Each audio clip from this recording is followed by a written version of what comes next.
Alright everybody, welcome back to Skyway Classics YouTube channel. We're now cruising in our 1957 Chevy Bel Air Convertible. If you are looking for a fun little collectible item such as this is the one for you. Of course, back in the day, and even today, this is the true Mel's Diner kind of vehicle. One we have here featuring an aquamarine and white exterior, also featuring a white power top, white wall tires, the old way to go, but definitely the right way to do it. You also have in the center caps the actual painted aquamarine as well. Actually originally started off as a 2019 restoration. Doesn't even look like it, to be honest with you. It almost looks like this car has been original as always. Other than that, moving on to the interior now, featuring an automatic on the column.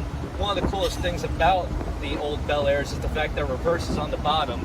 You got that very nice aquamarine bench seat with the white, same for the back. One of the nicest things is you still have the old school radio. Best way to do is to have it rebuilt other than put a new retro sound in it. You got the big old wheel with the working horn. Definitely a nice thing. You also have this very cool mirror spotlight. Of course, back in the day, cops used to use those to spy in vehicles that were doing nasty, yet again, unknown things.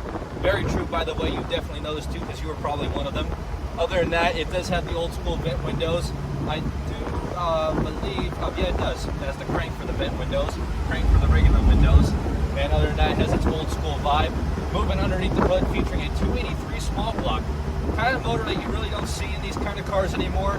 Not just because they were too slow, but because people want to always go faster with 350s, 400s, 406, maybe even the big block. But the 283 runs just as nice as it should. Right now, as you can see, we're having a very nice little ride. I can see my passengers not complaining. Of course, most of the time passengers do complain whenever they're in a nice ride like this. Other than that, it is definitely a fun cruiser. There are some few other facts that I might have missed other than the tinted windows. That's what it was, the side skirts. You got those nice old school side skirts on the back of the rear tires. Definitely a nice way to show your old classic off.